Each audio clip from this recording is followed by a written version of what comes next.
कृष्णा गाडगीळ आणि sons limited 1832 पासून।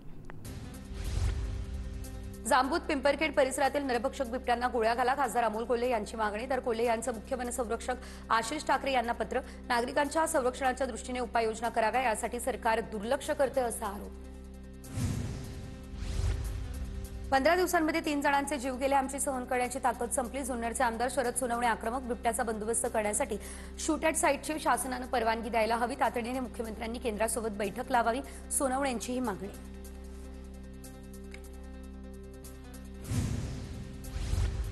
मंचरमध्ये पुणे नाशिक महामार्गावरती थोड्याच वेळात रास्ता रोको आंदोलन सुरू होणार। आमदार शरद सोनवणे देखील उपस्थित राहणार। आज या भागातील सर्व गावं बंद राहणार।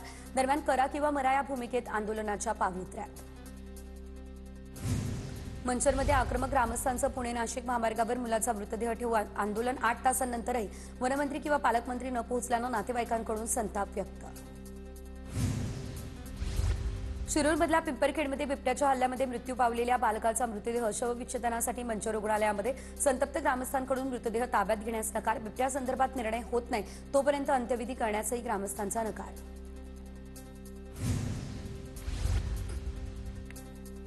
सुषमा अंधारे फलटणच्या दिशेने झाला रवाना। महिला डॉक्टर आत्महत्या प्रकरणी अंधारे फलटण पोलीस स्टेशनला जात पोलिसांची भेट घेणार।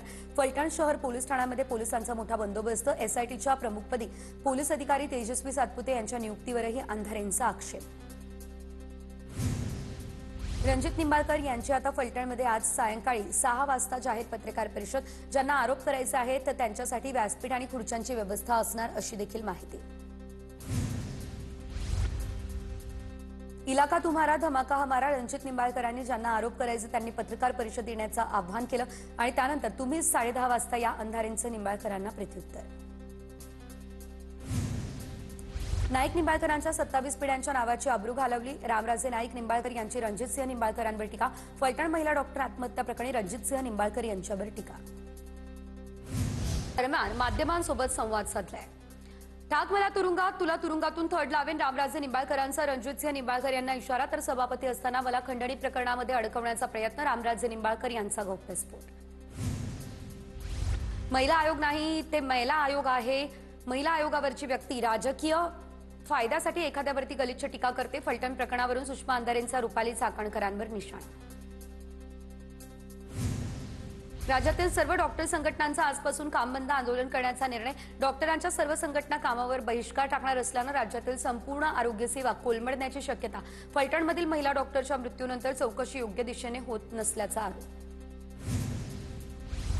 तपास सुरू झाला नाही आणि फडणवीसांनी क्लीन चिट दिली, अजित पवारांनी नाराजी व्यक्त केली, मग कारवाई का नाही केली, सुषमा अंधारे यांचा सवाल। तर फलटण आत्महत्या प्रकरणावरून सुषमा अंधारे यांची प्रतिक्रिया। पुण्यामध्ये आज अजित पवार यांच्या राष्ट्रवादीच्या नेत्या रुपाली ठोंबरे, पक्षातीलच नेत्या रुपाली चाकणकर यांच्या विरोधात करणार आंदोलन। ठोंबरेंकडून चाकणकरांच्या राजीनाम्याची मागणी। रुपाली ठोंबरे यांच्यासोबत काँग्रेसच्या संगीता तिवारी देखील आंदोलनामध्ये असणार। आत्महत्या केलेल्या महिला डॉक्टरच्या कुटुंबियांची खासदार सुप्रिया सुळेंनी घेतली भेट। खासदार बजरंग सोनवणे, रोहिणी खडसे, संदीप क्षीरसागर, महबूब शेख यांची उपस्थिती। सुप्रिया सुळेंनी याआधी पीडित कुटुंबासोबत फोनवरून संवाद साधलेला।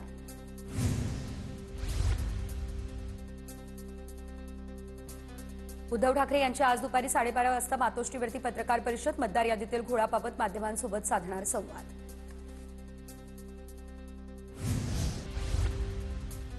शेतकऱ्यांच्या पदरात नेमकं काय पडलं या संदर्भात उद्धव ठाकरे संवाद साधणार। खासदार ओमराजे निंबाळकर यांची माहिती।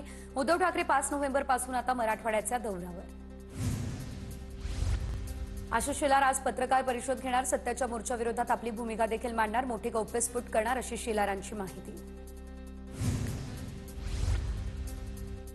आजपासून आता पुढचे 5 दिवस अजित पवारांच्या राष्ट्रवादीच्या आढावा बैठका। सकाळी 10 ते सायंकाळी 6 वाजेदरम्यान वरळी डोममध्ये जिल्हावार बैठका होणार। अजित पवार यांच्या उपस्थितीत आज मराठवाडा विभागाची बैठक पडणार पार।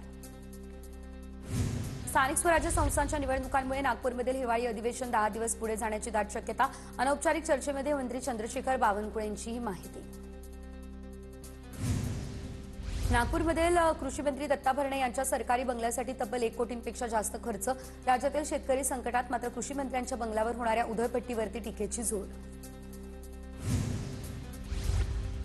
सकाळी 11 वाजता नवी मुंबई विमानतळ नोकर भरतीबाबत मनसेची पत्रकार परिषद। नवी मुंबई विमानतळ नोकर भरतीमध्ये स्थानिकांना आणि मराठी तरुणांना प्राधान्यानं अधिक रोजगार देण्याची मनसेची मागणी। भाजपच्या आवाज मुंबईकरांचा संकल्प भाजपचा या मोहिमेला जोरदार सुरुवात। दादरमध्ये भाजपची जोरदार बॅनरबाजी, क्यूआर कोडद्वारे मुंबईकरांच्या सूचनांची मागणी। परभणी जिल्ह्यामध्ये भाजप स्वबळावर लढणार, भाजप पूर्ण ताकदीने निवडणुकीमध्ये उतरणार। मंत्री मेघना बोर्डीकर यांचं स्पष्टीकरण। रत्नाकर गुट्टे यांच्याकडून आधी स्वबळावर लढणार अशी घोषणा, बोर्डीकर यांची माहिती।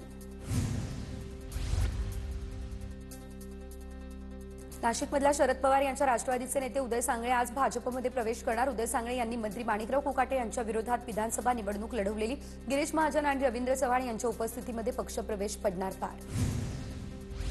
अजितदादा महायुतीमध्ये आले नसते तर 100 जागा मागितल्या असत्या आणि 100 जागा निवडून देखील आणल्या असत्या।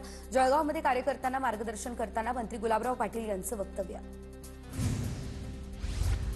परभणीमध्ये राष्ट्रीय समाज पक्षाच्या मतदारसंघामध्ये भाजपकडून निवडणुकीची जोरदार तयारी। गंगाखेडमध्ये भाजपचं मोठं शक्ती प्रदर्शन, तर आमदार रत्नाकर गुट्टे यांच्या विरोधात भाजप नेते एकवटले।